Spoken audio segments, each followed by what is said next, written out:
Yau mun zo gidan biki ango har amarya yana taku, amar su bar koka gidan ki ne.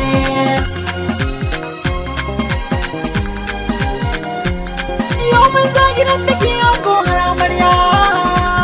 Ayyuwa. Ta bismillah rabbana Allah, ubangijin nan wanda shi yo kowa.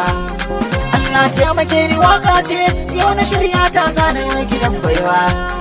Ango har amarya na taku, sun yi aure sunna ta manzona. Ango har amarya madalla, ita kunku ba ku yin kwalla. Ango har amarya taka da lafiya ku zauna, ango ina ta yin girma idan ku ne. Ya habibi, aiwa, aiwa.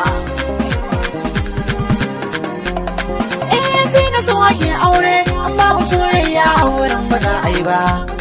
An gora amarya kun yi zama da soyayya ba za mu so ku dinga faɗa ba.